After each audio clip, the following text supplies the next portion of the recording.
Hoje nós estamos no capítulo 2 do livro de Esther, esse livro que relata um acontecimento muito interessante, que não entre os judeus que estavam em Israel, mas dos judeus da dispersão, da diáspora, que é uma época em que tinha a época do exílio, do cativeiro, mas nessa época os judeus já poderiam, qualquer judeu que quisesse, poderia ter voltado para Israel.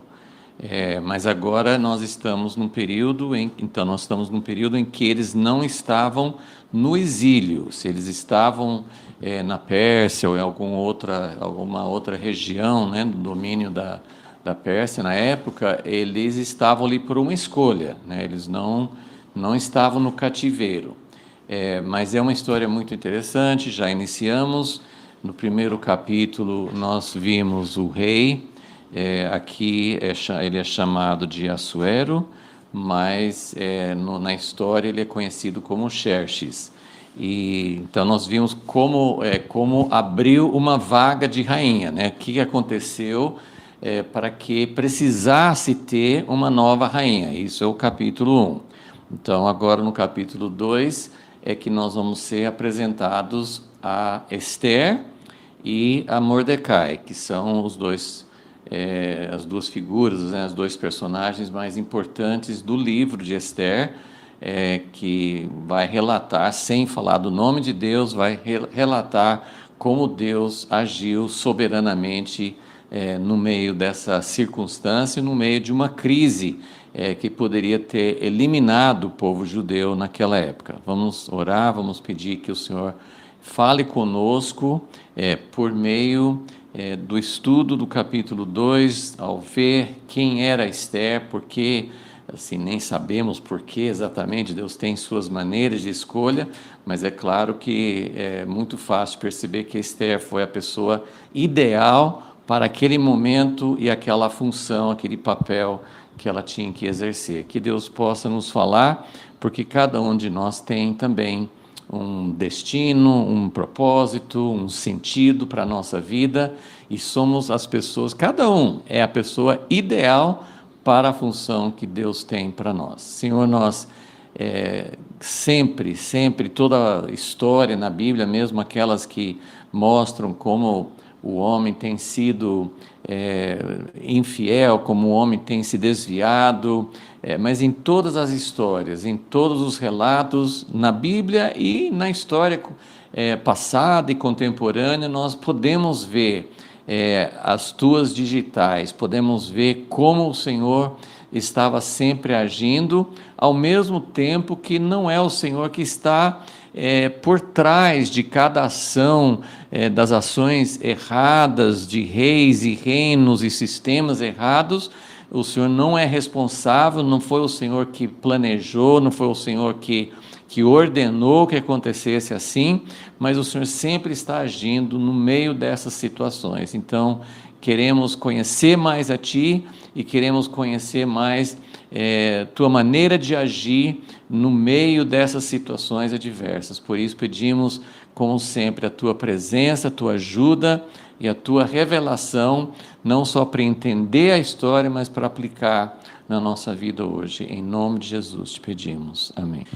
Ok, então, na sequência da história, onde paramos na última aula, no final do capítulo 1, nós vimos então como esse rei, ele ordenou, exigiu a presença da então rainha Vasti, no meio da festa dos homens, só tinha homens. Ele exigiu que ela comparecesse e ela se recusou, e assim ele, junto com, vamos dizer assim, o rei, ele era o soberano, a palavra dele era final, mas ele tinha conselheiros.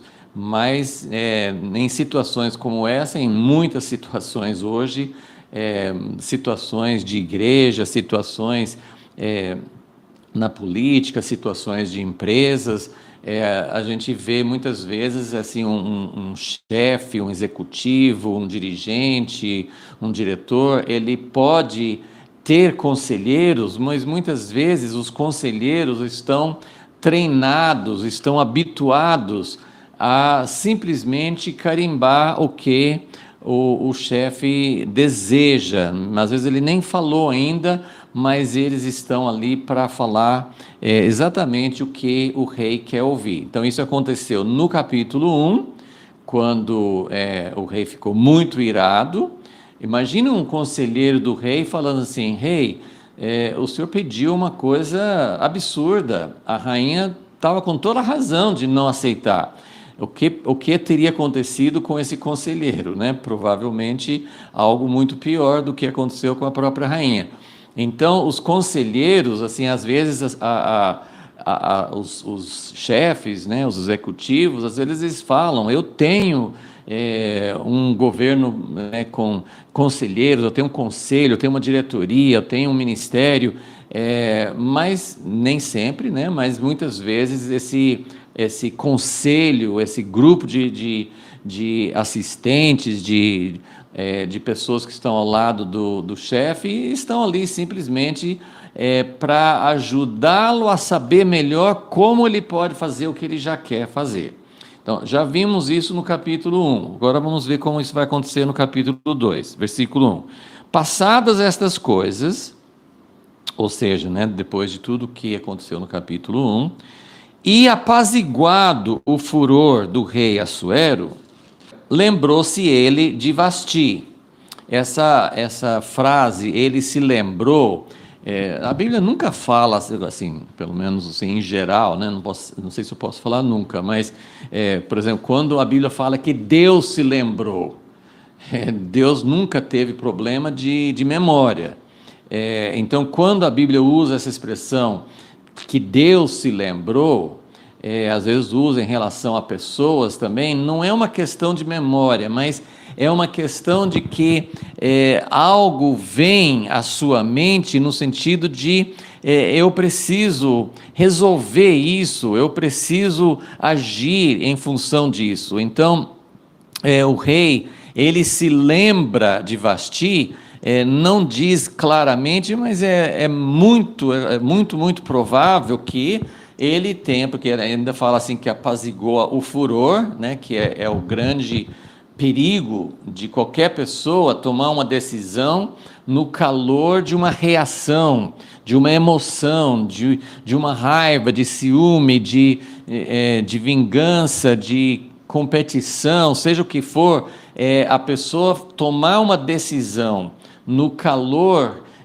de uma reação é muito perigoso, porque depois que o rei, depois que passou, depois que abaixou o sentimento, ele se lembra de Vasti e provavelmente, se dependesse, se ele não tivesse feito um decreto, ele poderia até ter voltado atrás.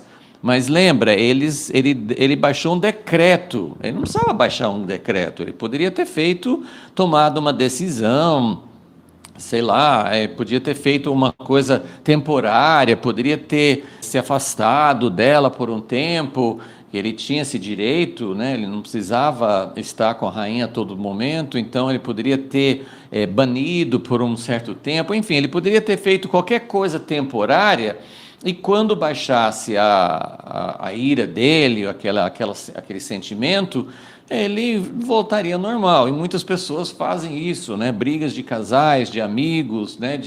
Dentro de uma família, muitas vezes acontece alguma coisa, a pessoa fica muito sentida, magoada, mas depois de um tempo volta, né? Deus deseja que que não tenhamos reações erradas. Deus tem reações, ter uma reação, sentir mal com um erro verdadeiro, né? Lembra que, por tudo que conta na história, Vasti não cometeu um erro, ela resistiu a uma ordem humilhante, absurda, né? Uma coisa que não seria para o bem.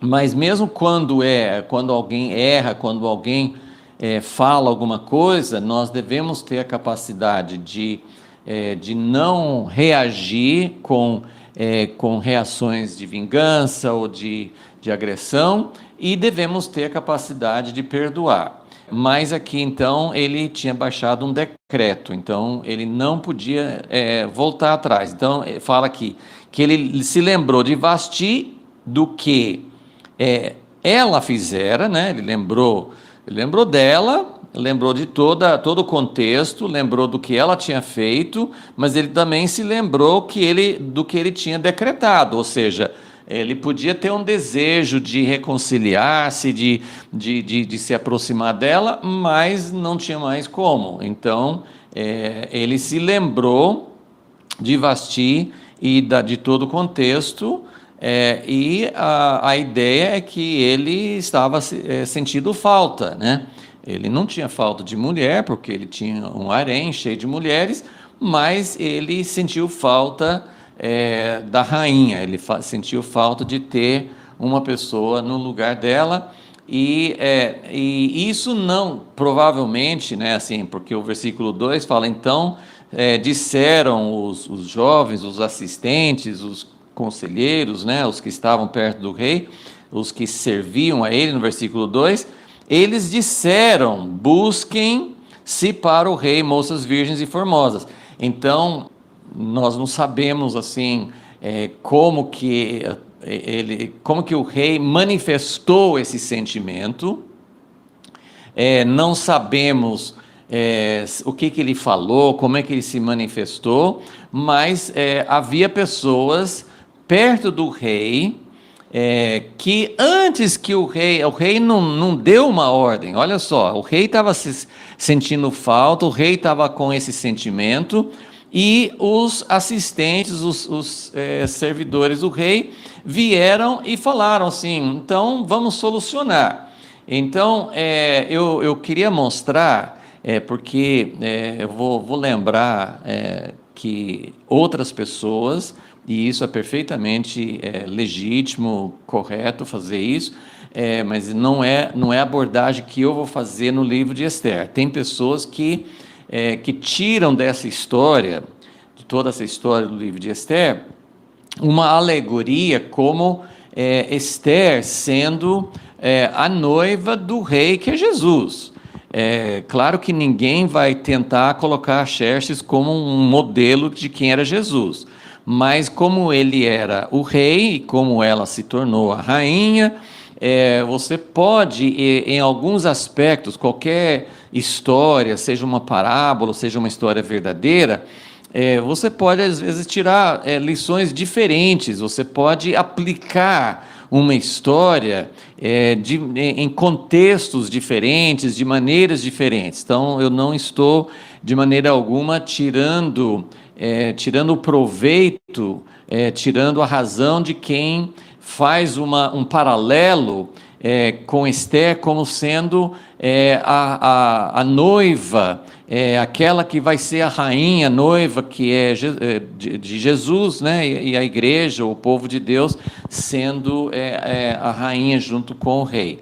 Mas eu vou seguir uma abordagem bem diferente, porque eu creio que no nosso contexto do estudo é mais interessante ver realmente dentro desse contexto. E eu queria que você olhasse para essa história, que você visse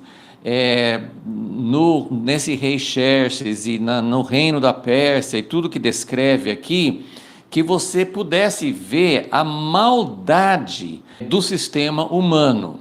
Mais uma vez explicando também um outro detalhe importante, que a Babilônia é vista como o reino do mal, porque eles vieram e destruíram Jerusalém e foram muito cruéis com o povo de Israel, com o povo de Judá, levaram para o cativeiro, mataram, escravizaram, assim, foram muito cruéis com o povo de Deus, embora com a permissão. Isso é muito claro na Bíblia, que Deus até chama Nabucodonosor de servo dele, porque Deus queria que seu povo sentisse o efeito, as consequências de terem abandonado sua devoção, seu relacionamento com Deus. Então nós olhamos muito para a Babilônia com, assim, Babilônia é o reino do mal. Nabucodonosor fez uma imagem para ser adorada, enfim, assim, a gente vê toda a maldade, embora eles tratassem Daniel bem, né, na história, no livro de Daniel, mas assim, é um império do mal. E a Pérsia tem, para nós, geralmente tem uma conotação mais positiva, porque Ciro foi quem conquistou a Babilônia, se tornou o soberano em toda aquela região, e ele liberou, ele até fala de Deus, que Deus mandou que ele libertasse o povo do cativeiro. Então, e não foi só Ciro, o rei Dario foi favorável para o povo de Israel. Depois nós vamos ver na segunda parte de Esdras e no livro de Neemias, um outro rei da Pérsia, que ele é o filho desse Xerxes do livro de Esther. O nome dele era Artaxerxes, e ele também era um rei favorável. E esse rei Xerxes, ele ouve Esther, ele no fim, toma atitudes certas em relação ao povo de Israel. Então, por tudo isso, nós, ao lermos a história e acompanharmos a história do povo de Israel, nós temos uma tendência, que é até correta até certo ponto, de ver a Pérsia numa luz melhor do que Babilônia. Mas não é bem assim. Primeiro, o ponto principal que eu quero enfatizar aqui é que o livro de Esther, como Esther se torna rainha, então esse livro de Esther nos abre uma janela, nos revela aspectos até mais íntimos. Tem um livro de Daniel que mostra bastante coisa também, mas esse livro de Esther mostra bastante aspectos pessoais a respeito do rei, como é que funcionava, como é que as coisas eram decididas, como é que o reino funcionava. Lógico que não temos grandes detalhes, mas nós temos um vislumbre aqui de várias coisas. Então, nós podemos ver algo que cada reino, cada rei pode ter uma característica diferente, mas são características que, na verdade, caracterizam todos os sistemas humanos. A gente sempre enfatiza que todo o sistema humano faz parte do que a Bíblia chama de Babilônia. Todo o sistema humano, né? Todos os aspectos, não é só governo, na área comercial, na área de educação, de cultura, enfim, em todas as áreas, ciências, tem muitas coisas maravilhosas, coisas que são resultado daquilo que Deus imprimiu em nós, da sua imagem. Nós temos a criatividade na cultura, nós temos a inteligência de pesquisar as coisas na ciência, são coisas que nos maravilham e que nós devemos, com toda razão, admirar o que Deus deu para a humanidade, a capacidade de descobrir curas para enfermidades, descobrir como é que funcionam tanto as minúsculas como células, como o universo imenso, tantas coisas que as pessoas têm descoberto e que fazem parte de dons dados por Deus. Mas no meio do sistema, no meio do sistema é o cosmos, é como que algo é organizado, como que o mundo, quando fala que Deus amou o mundo, mas também fala que o mundo jaz no maligno. Então o mundo é usado no entendimento assim de um sistema, e o sistema que Deus criou se chama o reino de Deus, mas o sistema que o homem pegou por influência satânica é o sistema humano, o sistema babilônico.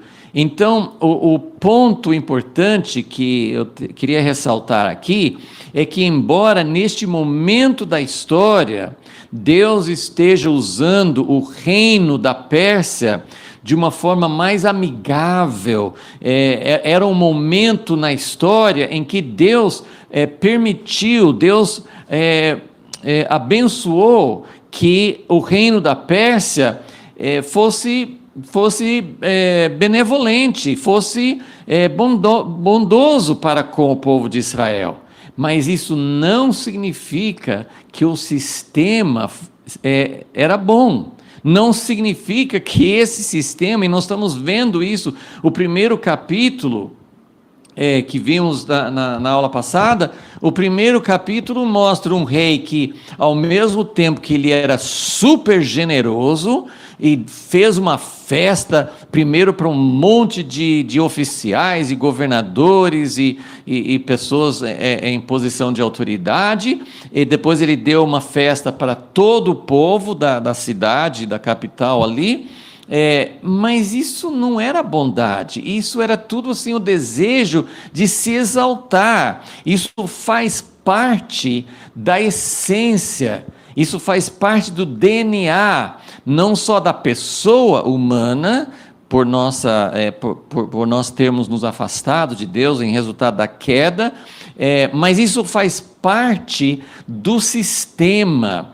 É algo assim, é algo importante entender que quando alguém, por exemplo, entra, como eu acabei de falar, quando você entra na política, é possível um cristão entrar na política? Sim, desde que ele entenda que ele está no meio de um sistema perverso. O sistema é perverso. Se você entrar num sistema bancário, no sistema de economia, se você entrar, qualquer empresa, se você entrar no sistema mesmo de educação, que é uma coisa tão boa, na igreja, se você entrar no sistema da igreja, você está lidando com algo terrível.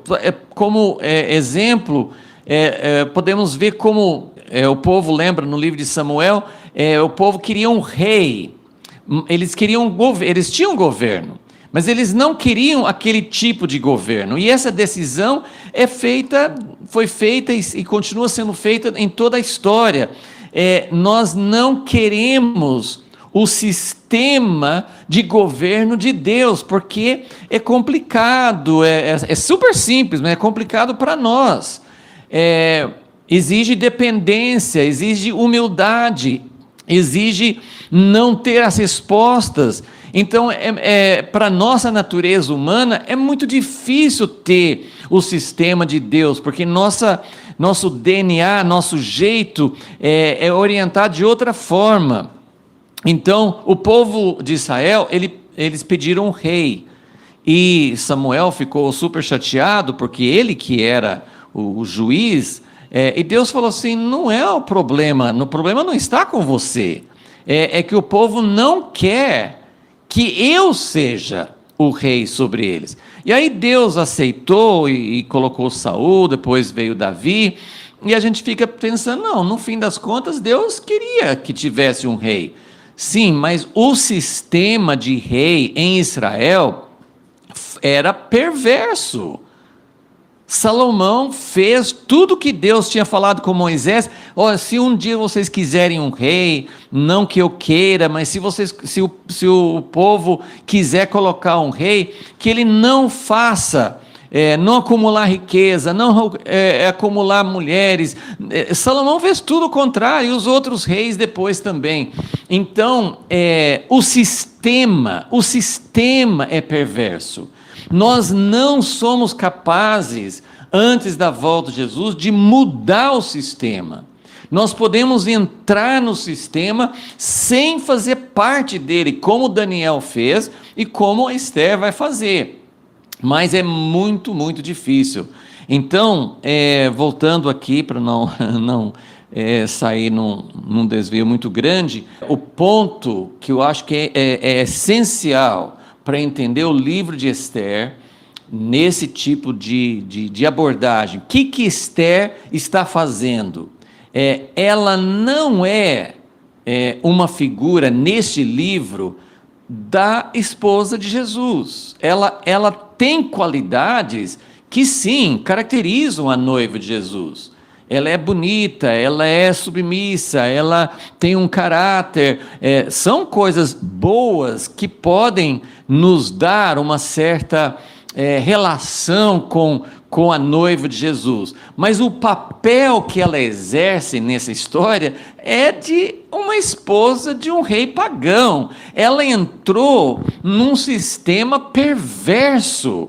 E é isso que eu quero que você veja de uma forma muito clara, porque aqui está este rei que ele tem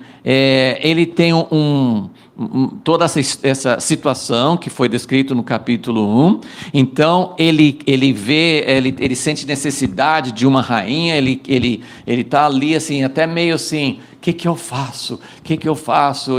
Eu perdi minha rainha e eu decretei, eu não posso ganhá-la de volta. Então, o que acontece aqui? Não foi nem ele que sugeriu isso.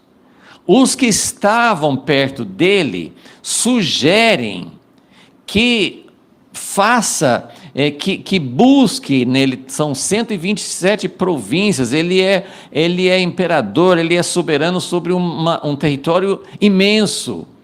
Então, a sugestão que eles dão, versículo 3, ponha o rei comissários em todas as províncias do seu reino. Então, tem uma comissão que vai buscar moças, jovens, virgens, bonitas, em todo o reino. A gente pode até pensar assim, isso é um concurso de beleza, né? Qual a moça que não gostaria de fazer parte de um concurso de beleza? Não, isso aqui não é um concurso de beleza. Isso aqui é algo que vai estragar para sempre. Ninguém sabe quantas pessoas, quantas moças foram escolhidas, levadas, mas bastante, 100, 200, quantas moças foram levadas para esse concurso, para passar por essa triagem, e uma só seria escolhida. O que vai acontecer com as outras? Se são 100, então uma será escolhida, então a chance de cada uma é muito pequena. Uma só será escolhida, então, quem sabe, as moças poderiam até desejar, eu vou, porque quem sabe eu vou ser escolhida, como num concurso de beleza, é uma só que vai ganhar a coroa, mas as outras não perdem a vida, não perdem o futuro, não perdem a carreira, por causa disso. Essas não, elas passariam pelo rei, não seriam mais virgens, não teriam mais vida, seriam colocadas na casa das concubinas, não teriam mais vida, assim, elas seriam sustentadas, elas talvez vivessem com um nível bom de alimentação, de recursos, mas elas não teriam família, elas seriam esquecidas para sempre, com exceção de uma ou outra que o rei futuramente pudesse lembrar, falar assim, eu quero ter uma noite com essa daí, mas fora isso, elas não teriam mais nada na vida. É algo simplesmente absurdo. Nos dias de hoje nós consideraríamos isso uma coisa muito desumana. E eu estou enfatizando que o sistema é maligno. Por que o sistema é maligno?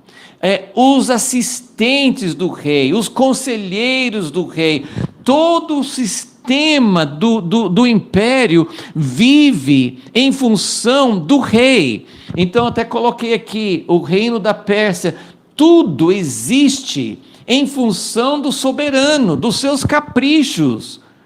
Se ele ficou irado com Vasti, pronto, ela é banida para sempre. Então, E todos os conselheiros concordam, não, tem que ser feito, e acham uma justificativa, racionalizam, colocam motivos, e é isso que acontece nos governos, nas igrejas, né? Nas empresas, as pessoas tomam decisões erradas, e tem uma porção de pessoas que vão apoiar, que vão até dar justificativas para coisas moralmente erradas. Então, aqui nesse reino da Pérsia, nessa corte do rei Xerxes, todo mundo só tem interesse ali, a função deles é adivinhar, é pensar o que o rei quer. O que a gente pode fazer para agradar, para satisfazer? Porque a minha carreira, a minha função depende de agradar o rei. Então, e até mesmo, por isso, nós precisamos ter muito cuidado quando nós pensamos no reino de Deus, como se Deus fosse um soberano que também agisse com essa motivação. Tudo existe, a gente até concorda, é uma verdade bíblica que tudo existe em função de Deus, Ele é o Criador, Ele é digno de todo louvor, mas se nós criarmos uma imagem do reino de Deus, como se Deus fosse um soberano que não se importasse com o indivíduo. É verdade que nós devemos abrir mão da nossa ambição pessoal, e Esther vai mostrar isso. Ela abriu mão, ela não era uma pessoa que reivindicasse, ela não dizia, eu quero isso. Nós podemos até dizer que talvez a rainha Vasti, talvez ela fosse uma pessoa assim mais, que se impusesse assim, uma pessoa mais imperativa, mais voluntariosa, poderia ser, mas a ideia aqui, assim, que a Esther, como é um exemplo, um modelo de alguém que se submete a Deus, que não busca o seu próprio interesse, isso é muito lindo, mas nós precisamos lembrar que Deus não é um soberano como este aqui, que assim, os conselheiros e o próprio rei, que quando no versículo 4, ele falou assim, então vai juntar todas essas moças e tal, vão passar por um tratamento de beleza. Aí no versículo 4, que aí no meio desse grupo de candidatas, ele vai escolher uma para ser a rainha. Versículo 4, no final, fala, isso pareceu bem ao rei, e assim se fez. Eu vejo aqui um sistema que favorece o egocentrismo, que favorece a injustiça, que favorece assim, se o rei precisa de uma rainha, não me importo se 100, 200, 300 moças vão perder o futuro, vão perder a oportunidade de ter família, de serem felizes, de desenvolver o que Deus as criou para fazer, não importa. O rei precisa ter uma rainha, e ela precisa ser a melhor, então nós vamos pegar quantas moças precisarem, e nós vamos acabar com o futuro delas, para que o rei encontre uma que seja do interesse dele. Então, e tudo é assim, quando você pensa, e até hoje, quando você pensa assim, presidentes eleitos, outros governantes, eles vivem como reis, eles ganham salários altíssimos, tudo existe em função de engrandecer e de dar prazer para alguém que está ali, e este é o sistema, isso você não vai mudar. É possível ser diferente. Daniel era diferente, ele estava no sistema, ele não mudou o sistema, mas ele viveu como se não estivesse no sistema. Essa é a única opção que tem para nós, até Jesus voltar e mudar o sistema, e cair realmente Babilônia. Então, em maior ou menor grau. Por exemplo, o chefe, seja presidente, primeiro-ministro, ditador, seja quem for, ele faz guerras, como essa guerra da Ucrânia, que estamos vendo, que está acontecendo, mas tem muitas e muitas guerras que existem em função da vontade, do ego, do desejo de controle, de seja qual for a razão, são sempre razões egoístas. E milhares nas guerras mundiais, milhões de pessoas morrem.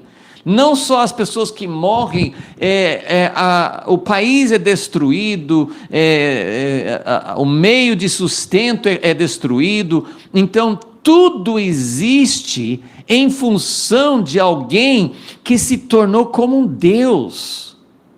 Xerxes era como um Deus, todo mundo pulava, todo mundo fazia qualquer coisa e não se pensava em injustiça para as pessoas, não se pensava em como aquilo ia destruir a vida da pessoa para sempre.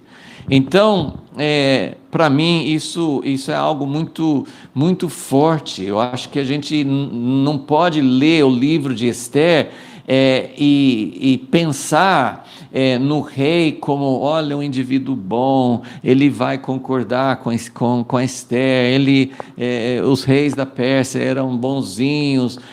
Não é bem assim. E o que a gente precisa entender é que todos os sistemas são malignos. Nós só podemos entrar no sistema com muito temor. Eu acho que uma das melhores ilustrações para representar isso é como alguém que trabalha uma usina nuclear. Existem outros materiais muito tóxicos e perigosos, né? Mas vamos pensar num material radioativo.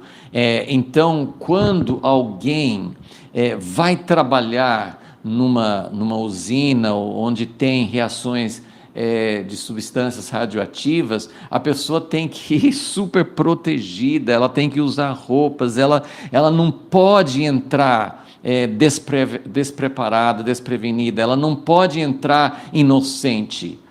Você não pode entrar em qualquer sistema, seja assim de ser pastor de uma igreja, de ser um líder religioso, de ser de ter milhares de seguidores no YouTube, seja onde for que a pessoa tenha algum poder de influência que consiga controlar ou influenciar outras pessoas, ou onde tem dinheiro, enfim, qualquer coisa que envolva fama, dinheiro, poder, é radioativo, porque o sistema induz, o sistema engole. Imagine uma pessoa cercada por assistentes desse tipo, assim, o que você deseja? Não, você não pode ser maltratado por sua esposa. Imagine-se, nós também não queremos. Então, todo mundo querendo ser um senhor, todo mundo querendo ser um pequeno Deus,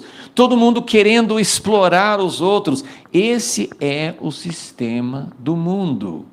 E Deus usa pessoas, Deus usa Nabucodonosor, usa Ciro, usa outros reis da Pérsia. Deus tem usado pessoas durante a história. Muitas pessoas lembram de William Wilberforce na Inglaterra, que foi usado para acabar com o tráfico de escravos. Mas nunca podemos, quando votamos para alguém hoje, quando nós achamos que alguém vai fazer o bem no governo, você precisa sempre ter a consciência, quem está no governo e quem está apoiando quem está no governo precisa entender que é radioativo, que o sistema é maligno, o sistema existe para promover uns e para explorar outros. Esse é o sistema maligno. Satanás chega e fala assim: coma desse fruto, porque esse fruto vai te dar sabedoria, conhecimento, vai ser gostoso. Parece que ele está defendendo que a pessoa tenha felicidade, que é a maior coisa que se fala hoje. Você tem que ser feliz.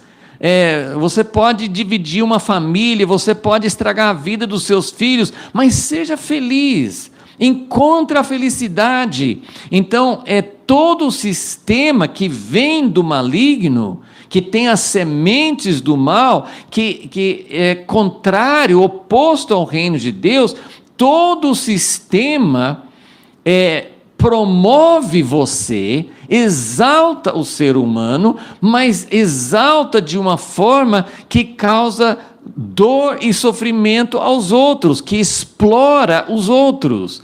Então, a maldade do sistema humano é muito profundo e eu acho que a gente não pode ler o livro de Esther sem observar essas coisas, ok?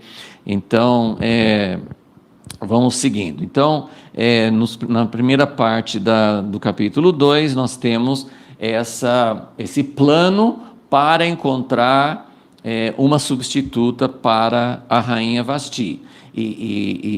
Então, para a gente entender que esse plano e esse sistema de achar uma substituta é um sistema maligno, mas Deus usou, Deus trabalhou dentro desse sistema para escolher Esther para ser a substituta. Ok? No versículo 5, então, nós temos a apresentação de Mordecai e, logo em seguida, de Esther, que são as pessoas que vão realmente ser os personagens mais importantes do livro. Então, versículo 5. Ora, havia na fortaleza de Suzã é a capital, tinha a parte central, né, onde o rei tinha o palácio e que tinha toda uma fortaleza para proteger esse palácio, e algumas pessoas moravam dentro dessa área, ou pelo menos frequentavam essa área, e tinha o resto da cidade que era mais de moradores comuns. Então havia na fortaleza de Suzã um certo judeu.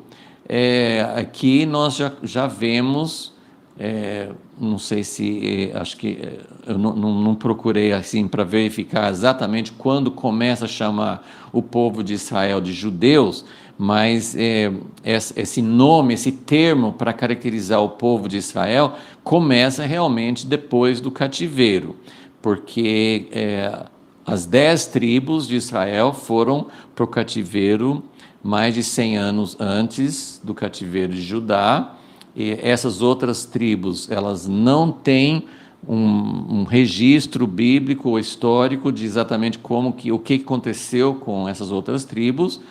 Então, o povo que foi para o cativeiro na Babilônia, eles eram, na verdade, assim, em Judá tinha gente de todas as tribos, porque em vários momentos da história, inclusive na época do cativeiro das 10 tribos, muitas pessoas das outras tribos migraram para Judá. E então tinha no território de Judá, tinha pessoas de outras tribos, mas em termos de tribos, normalmente é considerado assim as tribos de Judá, de Benjamim, que tinha um território bem coladinho assim com Judá, a tribo de Simeão sumiu, né? Assim, não tinha, não é mencionado, mas na verdade o território deles era ali. Mas as tribos que são mencionadas, que são mais mantidas a identidade, são as tribos de Judá, de Benjamim e de Levi, que Levi não tinha um território, e como o templo ficava em Jerusalém, a maioria dos sacerdotes e levitas ficavam mais perto de Jerusalém. Então, aqui nós temos o termo judeu que vem da tribo de Judá.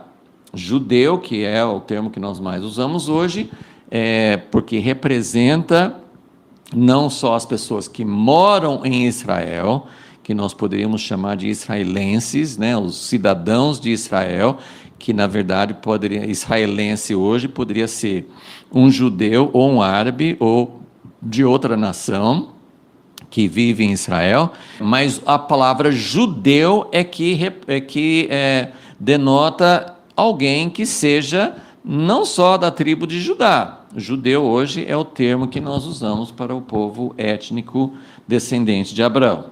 Então aqui tem um certo judeu que não é de Judá, benjamita. Então Mordecai e Esther também, eles eram da tribo de Benjamim. Benjamim é conhecido por ter, de lá que veio o primeiro rei, o rei Saul. Nós sabemos também que no Novo Testamento tinha o Saulo, que se tornou Paulo, que era também da tribo de Benjamim. Então nós temos aqui um outro benjamita. Inclusive, na linhagem dele aqui, Mordecai, ele era filho de Jair, filho de Simei, filho de Quis. Saul era filho de Quis. Se é o mesmo Quis, nós não sabemos. Mas como colocou esse nome aqui, pode ser que Mordecai e Esther fossem até mesmo da mesma família, de um certo parentesco com o rei Saul. Não dá para saber com certeza, mas ele era da tribo de Benjamim e de alguma forma então ele tinha um parentesco com o rei Saul. Outra informação que é dada sobre ele é que ele fala assim, que fora transportado de Jerusalém com os cativos que foram deportados com Jeconias, rei de Judá, o qual Nabucodonosor, rei de Babilônia, transportara. Do jeito que está escrito aqui, eu conferi assim com vários comentaristas e tudo, mas do jeito que está escrito aqui, parece que próprio Mordecai foi transportado, ele era um dos cativos, mas isso, se não é impossível, seria quase impossível, porque ele teria que ter saído de lá, mesmo que ele fosse bebê, se ele mesmo fosse transportado, ele teria que ter em torno de mais de 120 anos, 120, 130 anos de idade, e provavelmente ele não tinha tudo isso. Então, provavelmente está falando que algum antecedente dele que foi transportado a Jerusalém com os cativos que foram deportados com Jeconias. Essa deportação foi a segunda. Daniel foi na primeira. Eu acho que Ezequiel foi nessa mesma, da segunda. Foram três etapas, 3 levas diferentes de cativeiro, ou até mais, né? Mas 3 são bem delineadas na história. Bom, então, assim, nessa deportação de Jeconias, lá em 2 Reis, explica que Nabucodonosor levou junto com Jeconias todas as pessoas que tinham algum tipo assim, de profissão, os que tinham mais conhecimentos, que tinham mais habilidade, né? Que tinham alguma coisa a mais, porque ele queria usá-los lá na Babilônia. Então, talvez a família de Mordecai tivesse fosse alguém assim de um pouquinho mais de importância, não fosse só um trabalhador braçal, algo assim, mas também não tem grande importância aqui. Então, ele tem essa descendência, a família dele veio nessa época. Agora ele não está mais na Babilônia, ele está, em algum momento, a família dele, se mudou para esse lugar na Pérsia.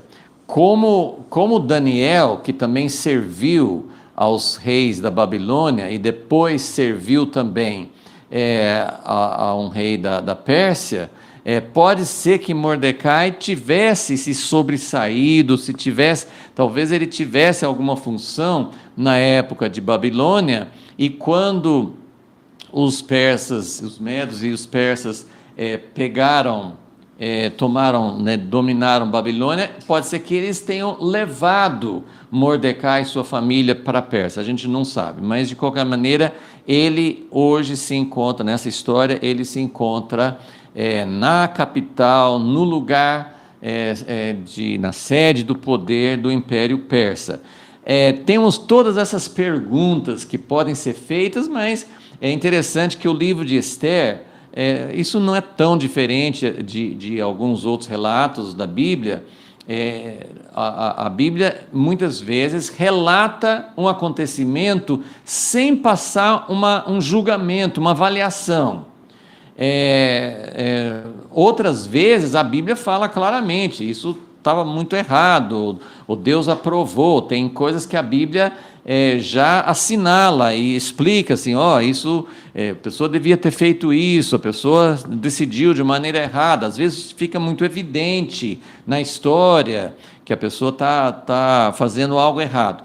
Mas aqui no livro de Esther não passa nenhum juízo sobre esses judeus dispersos, não fala que eles eram rebeldes, que eles deviam ter voltado, que eles estavam nessa situação porque eles não ouviram a voz de Deus. Nós não temos acesso a essa avaliação da parte de Deus. Deus achou que Mordecai e Esther não deviam estar aqui, ou que os outros judeus não deviam estar, porque a gente poderia pensar, se não tivesse nenhum judeu nessa capital, Suzã, talvez Amã nunca tivesse tramado para matar todos os judeus. Então, se os judeus estivessem no lugar certo, não teria acontecido isso. É um pensamento legítimo, dá para pensar isso. Agora, dá para pensar também que o lugar para o povo de Deus, para o povo de Israel, o lugar para eles, o lugar que Deus separou, a missão que Deus deu para eles, é de estar na terra de Israel e é de formar ali o reino de Deus. E nós podemos aplicar isso para nós que não somos judeus, mas que fazemos parte do seu reino, somos chamados para fazer parte do seu reino.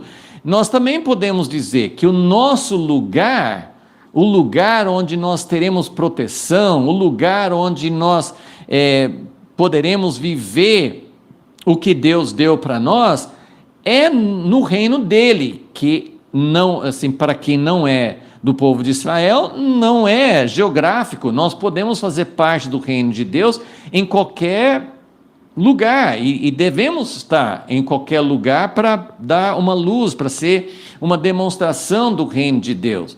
Mas é diferente você estar no reino de Deus e você está em qualquer lugar do mundo, mas não está no reino de Deus. Então, uma aplicação que nós podemos fazer é que sim, realmente, se todo o povo, de todas as tribos de Israel, se eles tivessem voltado, se eles tivessem atendido o chamado de Deus e voltado para Israel, eles não correriam esse perigo. Mas, ao mesmo tempo, esse perigo vai existir, mesmo contra aqueles que estão em Israel nos últimos dias. Todas as nações vão se levantar contra eles. Então, nós encontramos esse livro de Esther que mostra para nós, não mostra necessariamente se Mordecai devia ou não devia estar nesse lugar, mas mostra que Deus opera, que Deus trabalha, que Deus tem algo a fazer com as pessoas onde elas estiverem. E mesmo que seja por um erro nosso de não ter atendido o chamado de Deus. Deus não abandona e Deus tem algo para fazer, para proteger e para avançar os seus propósitos. Então, são coisas que o livro de Esther não avalia e que nós não podemos responder plenamente. Versículo 7.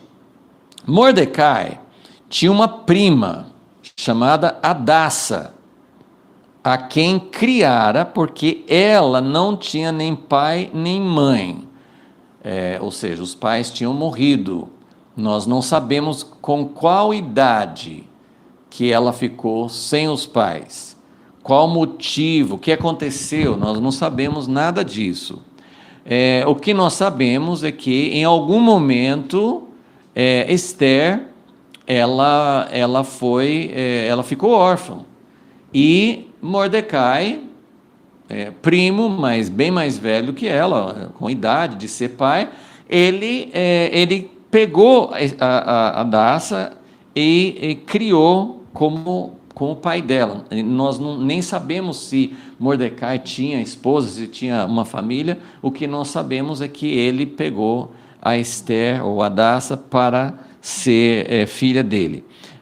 Mordecai é o nome persa, Esther também, um nome babilônico ou persa, assim, não é um nome hebreu. Esther, como Daniel. Daniel é o nome hebraico dele, mas ele recebeu um nome babilônico, todos os amigos dele receberam.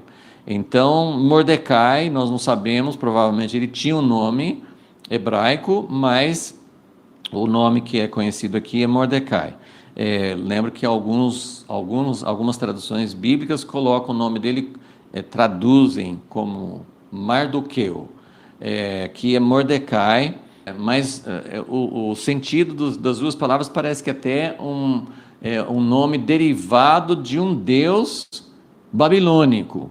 Esther também pode ser um nome de uma deusa, Ishtar, enfim, né, muitas vezes, assim como os judeus usavam algum nome ligado ao nome de Deus, então os outros povos também usavam nomes assim. Esta moça, que também era conhecida por Esther, era esbelta e formosa.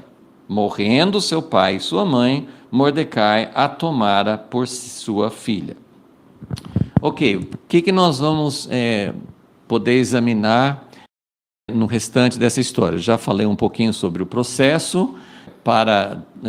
Primeiro que nós também não sabemos se Mordecai ou Esther, provavelmente eles não tinham nenhuma escolha, porque assim, algumas pessoas criticam, né, nessa história, porque Mordecai, ou até mesmo Esther, que já era adulta, podia ter se recusado, mesmo a pena de morte.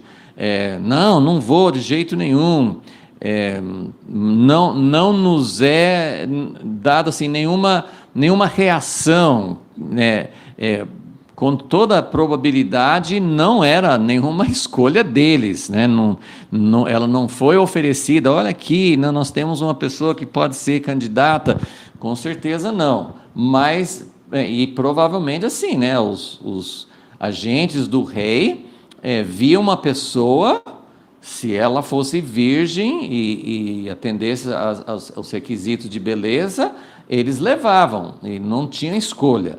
Então, versículo 8, né, tendo-se divulgada a ordem do rei, seu edito, juntando-se muitas moças na fortaleza de Suzã, sobre os cuidados de Hegai, também levaram Esther à casa do rei, sob os cuidados de Hegai, guarda das mulheres.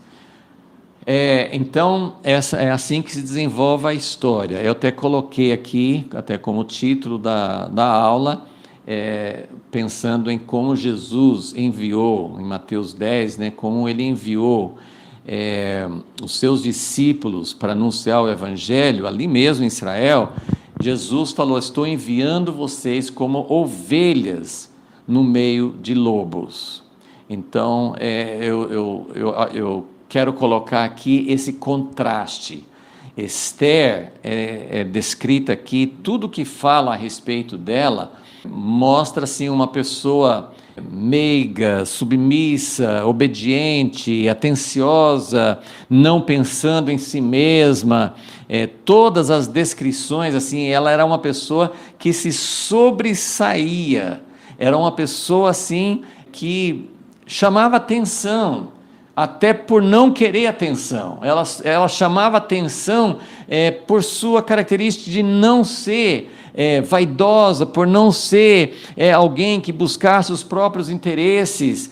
Se nós estivéssemos pensando assim, no perfil de uma pessoa para ser rainha, para ser líder, você pensa geralmente numa pessoa que sabe o que quer, que vai atrás, que tem pulso, que se impõe, que se manifesta, que tem uma vontade forte. São características de uma pessoa líder. Mas Esther é o contrário. Então, essa imagem veio na minha mente assim, como acabei de descrever, o reino com sua perversidade, com sua característica de não se importar com o bem-estar dos indivíduos, tudo era feito em função do rei, do seu prazer. Esther é o contrário, é uma pessoa que não, assim, tudo que você lê nas entrelinhas, ou que é dito claramente aqui nesse capítulo 2, ela não procura, ela não se impõe, ela não é vaidosa, ela não tem, eu vou até, vamos chamar atenção para o que, para essas descrições, mas a ideia então é que Esther, pela direção de Deus, o livro não fala de Deus, e é bem interessante a gente fica até perguntando, por que esse autor resolveu não colocar Deus na história aqui? E não só ele não coloca Deus, mas ele nem mesmo fala, ele fala do povo judeu, mas ele não cita nada. Por exemplo, Daniel foi para o meio da Babilônia, também ele foi para o centro de um império maligno, mas Daniel, assim, até cita que ele e os seus amigos, eles não queriam se contaminar com as comidas. Não tem isso aqui no livro de Esther. Ela recebe as alimentações, ela não divulga que ela é judia, então nada que ela faz chama atenção. Ela não se veste de uma forma que denunciasse o seu povo, ela não guarda sábado, sei lá. O livro inteiro de Esther vai falar de uma forma indireta. Quando Amã ele fala que vale a pena acabar com esse povo, ele fala que os judeus são diferentes, mas aqui não fala sobre Esther e Mordecai no caráter deles, não fala nada sobre Deus, e isso é interessante porque Deus, claro que Deus não quer que a gente não fale do nome dele, ele não quer ser anônimo, mas aqui tem um contexto em que Deus quis revelar a luz dele, sem falar do nome de Deus, sem falar do templo, sem falar de sinagoga, sem falar de lei, sem falar de mandamentos, simplesmente de falar sobre o caráter. Então, tem uma razão para isso, né? Tem uma mensagem aqui sobre isso. Então, Esther é exatamente o oposto em todos os aspectos. Então, ela é uma ovelhinha, ela é uma pessoa pura e simples e ingênua, sendo enviada no meio de lobos. Ela está sendo enviada no meio desse sistema que engole, desse sistema que faz com que todos trabalhem no mesmo sentido de autopreservação e de exaltação do rei. Então nós precisamos realmente observar como essa história vai se desenrolar com isso em mente. Então, vamos só delinear alguns aspectos aqui que mostram essa característica de Esther. Primeira coisa que fala no versículo 9, então assim, o que nós sabemos dos versículos 5 a 8 é que Esther era uma criança órfã, ela podia ser uma criança muito prejudicada por não ter pai e mãe, ela podia ser uma pessoa cheia de problemas interiores, de complexos, de mágoas, e é impressionante. Tudo bem que foi um parente, mas ela foi criada por um homem, por um primo, e nós não sabemos se o caráter dela, mas assim, se isso foi por causa da criação, certamente tem relação, mas o que aparece na história é que realmente Mordecai e Esther, eles desenvolveram um relacionamento como de pai para filha mesmo ela sendo adulta, ela não se tornou independente, revoltada, ela era uma pessoa que aceitava e que prezava o relacionamento dela com o pai adotivo.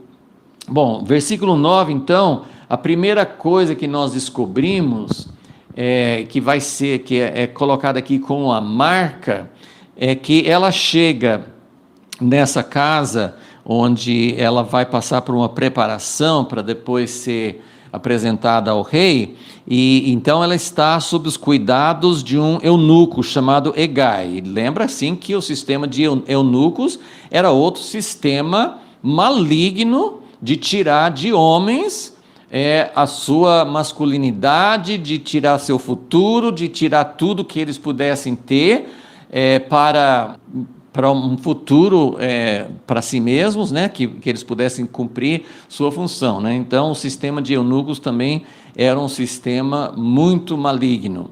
Mas então ela está sob os cuidados de Hegai.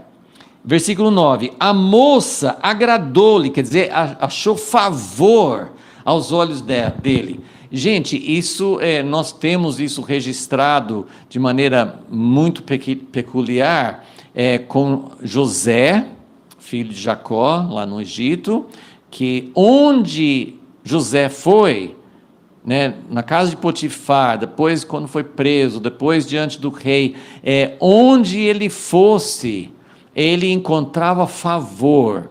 Na história de José, é dito claramente que Deus estava com ele, que Deus deu a ele essa graça.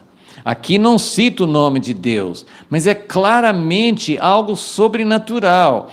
Tem pessoas que têm uma personalidade, a pessoa assim, se não é merecimento, tem pessoas que têm uma personalidade colérica, agressiva, sei lá, tem pessoas que têm uma personalidade mais pacífica, mas isso aqui é muito mais do que uma personalidade, isso aqui é algo assim que vem de estar ao lado de Deus, de ter a presença de Deus.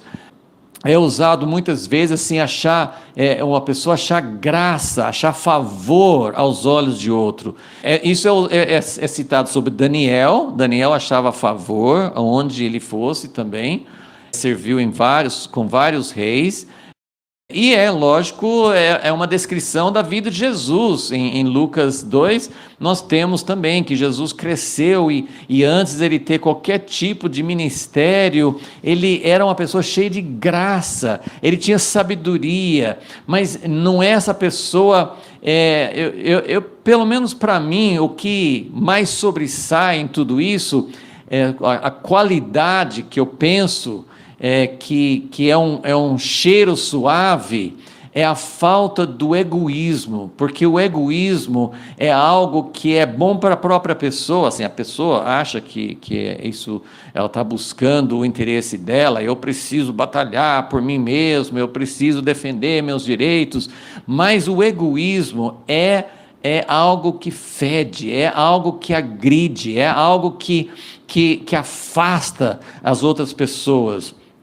Os grandes líderes, eles atraem multidões, porque de alguma maneira o ser humano, nosso coração, deseja admirar alguém que é forte, que é bonito, que sabe fazer as coisas, então a gente coloca no pedestal, mas vai conviver com essa pessoa, isso é terrível, ninguém quer ficar muito perto, a não ser que você pense em ganhar alguma vantagem com isso, mas a graça que estava sobre José, a graça que estava sobre Daniel.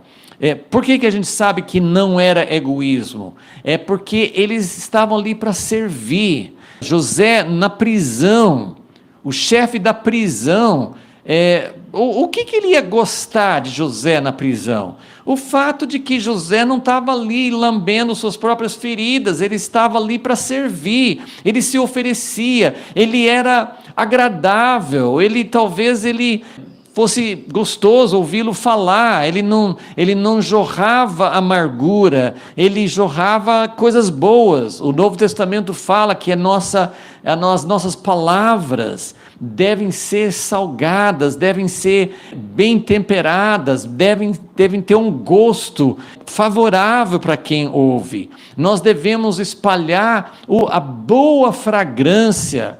Então, eu sei que é muito raro, eu sei que a gente pensa, não, eu não tenho essa personalidade, eu não sou capaz disso, mas isso é resultado da presença de Deus. Qualquer tipo de temperamento, qualquer tipo de personalidade pode receber a graça de Deus e ser alguém que vai distribuir favor, que vai emanar algo gostoso para as pessoas. E outra vez, isso não você querer agradar as pessoas para conseguir algo. Não estou falando disso. As pessoas falam muito de ser politicamente correto, ou de falar o que a outra pessoa quer ouvir. Não é isso. Você pode ver que Jesus, que tinha muita graça, que atraía as pessoas, ele falava a verdade, ele não se esquivava de falar alguma coisa até para confrontar.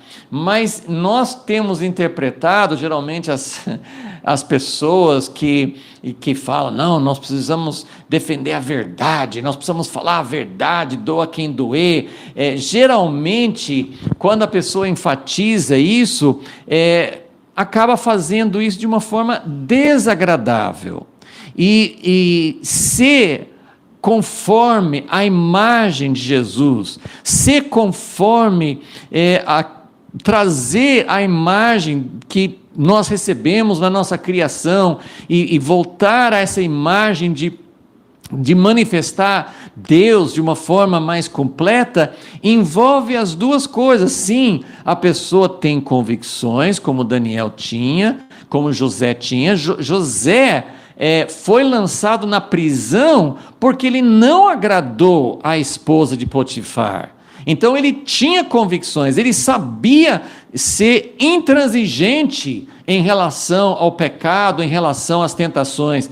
Então as pessoas podem ser super agradáveis, emanar graça, misericórdia, compaixão e ser perseguidas, porque de alguma, assim, quando nós manifestamos quem Jesus realmente tem muitas coisas que não vão agradar. Mas eu sempre sou atraído quando eu vejo exemplos de pessoas na Bíblia que davam um testemunho de perfume. Esther é uma dessas pessoas. Vamos ver aqui. Ela chega lá nessa casa, onde todas as moças estão sendo reunidas para serem apresentadas ao rei. Então tinha duas casas. Tinha a casa daquelas que não tinham ainda ido à presença do rei, que tinha esse chefe que é Hegai, e depois que elas fossem uma noite com o rei, elas já voltavam, aqui vai explicar, no versículo 14, que quando fosse apresentada, fosse passar uma noite com o rei, então ela já voltava para uma segunda casa, que era a casa das concubinas, e lá que era o fim da estrada, né? Porque ou ela tinha que, mesmo que ela não fosse rainha, ela tinha que ter deixado uma marca que o rei se lembrasse dela, ou ela ficaria ali para sempre, sem mais nada na vida dela. Então ela chega no versículo 9, e a moça chama atenção, e eu tenho certeza, por todo o contexto, que ela não chamava atenção porque ela falava muito, porque ela se sobressaía, porque ela era muito vaidosa, porque você vai seguindo aqui, ela não pede nada, ela não exige nada, ela tinha uma luz, ela tinha algo de diferente. Que coisa tremenda, é uma coisa assim que a gente pode falar, não, Deus deu essa aura para ela assim, porque Deus tinha um propósito. Sim, Deus tinha um plano aqui, e claro que Deus estava mexendo com os pauzinhos dele para que ela fosse escolhida, mas isso aqui é para nos mostrar que existe algo. Quanto mais nós nos enchemos do amor de Deus, de um relacionamento de segurança, de paz, de alegria por sermos amados por Deus.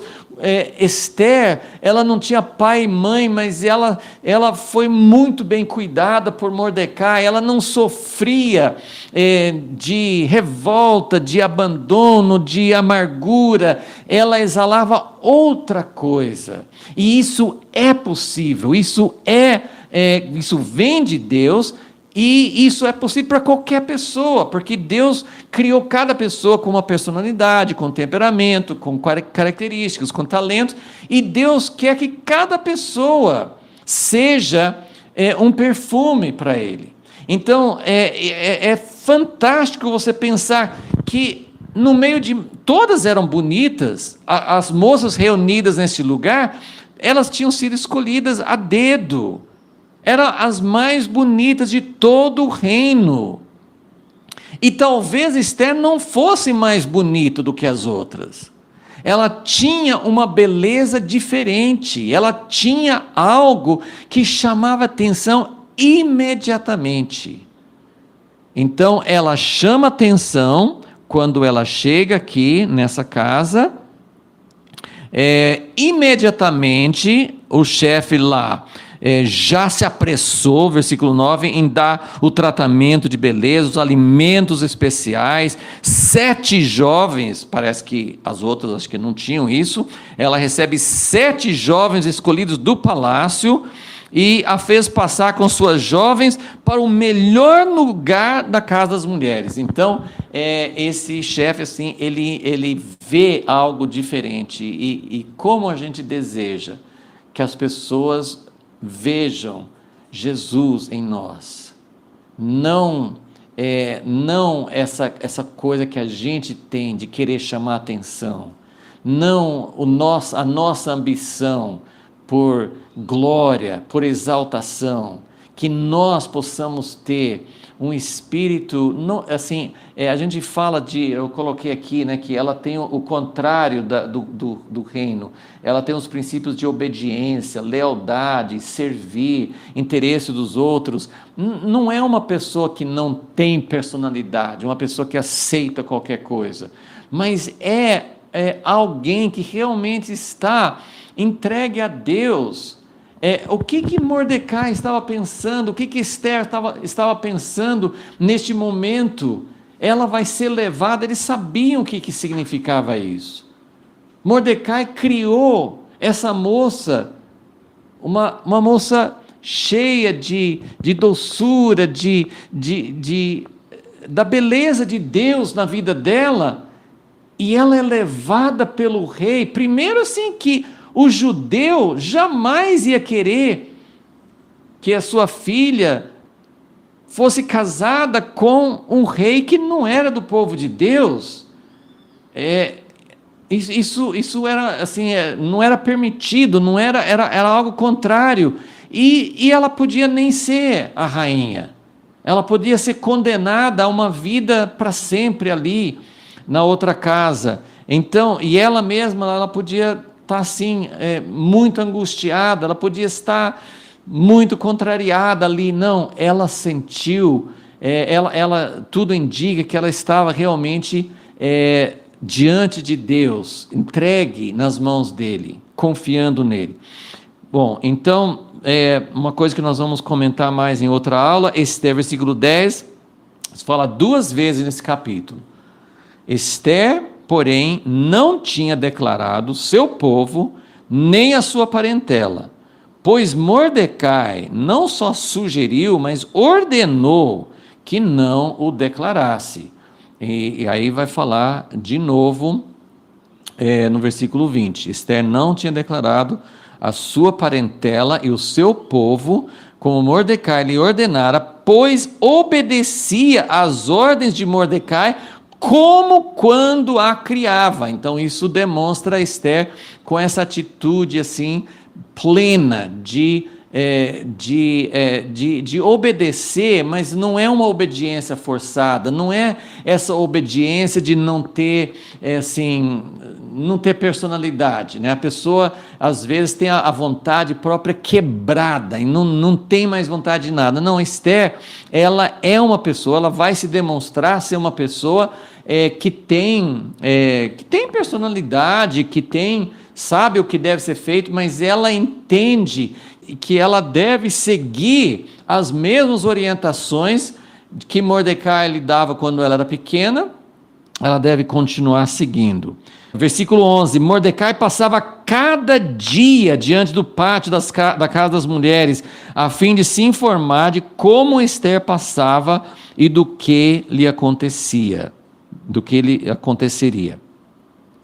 Bom, então ela passa no versículo 12 por 12 meses de tratamento de beleza, 6 meses com óleo de mirra e 6 meses com especiarias e com perfumes. Algumas pessoas deduzem disso, eu nem sei exatamente, acabei não pesquisando, mas isso pode ser aplicado para a preparação que Deus quer fazer com sua noiva, a noiva de Jesus, para que a noiva esteja preparada. Mas meu propósito aqui não é olhar para isso como uma figura dela sendo preparada para o verdadeiro noivo, né? Isso aqui era simplesmente uma coisa assim que o rei queria que elas passassem por 1 ano de preparação com esses substâncias cosméticas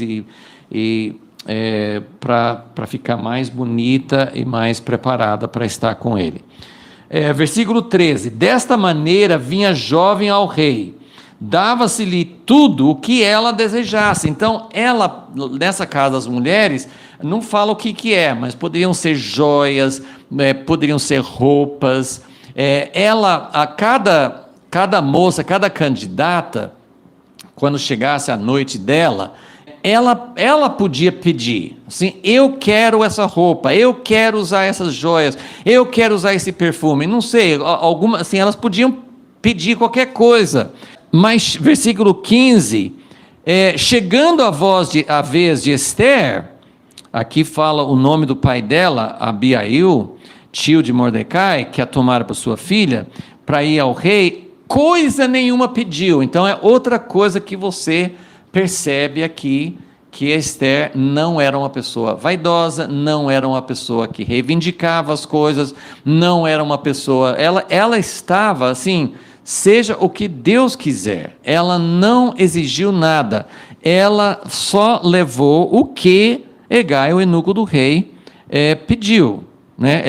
O que ele indicou, ela levou, mas ela não reivindicou nada.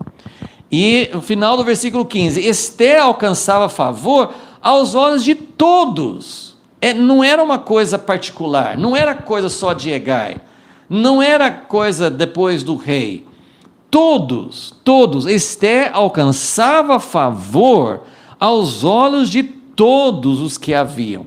Esse favor não é só de admirar, assim, olha que moça bonita, é alguém agradável. Achar favor é muito mais do que você admirar a aparência, é você sentir imediatamente que essa pessoa exala o bom perfume de um caráter, de um espírito, de palavras, de olhar, de tudo que ela fazia contribuía para que ela achasse favor. Aí, versículo 16, ela foi levada ao rei Assuero, à casa real, no 10º mês, no 7º ano, ou seja, 4 anos depois do incidente com Vasti. 1 ano foi de preparação. Então, no mínimo, mais ou menos, né, o rei começou a procurar uma esposa mais ou menos 3 anos depois, ou 2 anos e pouco, não sabemos se passou muito tempo com as outras candidatas. Mas é um tempo que transcorreu entre a deposição de Vasti e a chegada de Esther, né, até o dia que escolheu 4 anos. Versículo 17, o rei amou a Esther mais do que todas as mulheres. O jeito que descreve aqui, parece que ele parou o processo ali, chegou Esther, ele nem se interessou por mais nenhuma. Ele amou mais do que todas as mulheres, ela alcançou perante ele favor e aprovação mais do que as outras virgens, de modo que lhe pôs sobre a cabeça a coroa real e a fez rainha em lugar de Esther. Então, em lugar de Vasti. Nós vamos parar aqui, mas vamos então guardar como ponto central de hoje, vamos guardar esse contraste. O sistema do mundo E isso não é característica da Pérsia, não é característica da Babilônia só, não é uma coisa exclusiva. Isso é o sistema do homem, aonde estiver. Pode ser o sistema de governo de uma família, pode ser o sistema de discipulado, pode ser o sistema de governo da igreja, pode ser o sistema político. O sistema humano está em tudo. Então, a gente precisa começar a reconhecer e entender que esse sistema, como sistema, não tem cura. Nós esperamos a volta de Jesus para eliminar, para implantar o sistema do reino de Deus. Mas Esther foi chamada como uma ovelhinha. E é isso que Deus quer que nós sejamos. Não pessoas que combatem com as mesmas armas do mundo. Não pessoas que vão ocupar um lugar que seja na política ou em qualquer outra função, usando a mesma maneira. Muitos reis de Israel, de Judá, eles eram reis como os outros. Então é o mesmo sistema. Isso acontece na igreja. Então, a ovelha que Jesus enviou aos seus discípulos, as ovelhas no meio dos lobos, são pessoas que têm essa graça, que são conformes à imagem de Jesus, que falam de um reino que Jesus vai implantar. E que essa seja a nossa característica. Essa descrição de Esther realmente, sim, são pequenas coisas que a gente observa nesse capítulo, mas que nos apresentam Esther como realmente uma pessoa que Deus preparou de uma forma especial para estar nesse lugar, nesse momento. Ele mandou essa ovelhinha no meio dos lobos, mas ele estava pronto para proteger e para guiá-la, mas não seria fácil, como nós veremos depois. Deus, como é bom a gente saber que o Senhor pode conceder graça a cada um de nós, para que nós também sejamos ovelhas no meio do sistema em que nós estamos. Pedimos que o Senhor nos encha com teu amor, que nós possamos ter segurança e conhecer a Ti e nos entregar aos teus cuidados, mesmo que nós estejamos nesse sistema tão maligno. Que isso possa falar alto, que possa trazer a tua graça cada vez mais na nossa vida. Pedimos isso em nome de Jesus. Amém.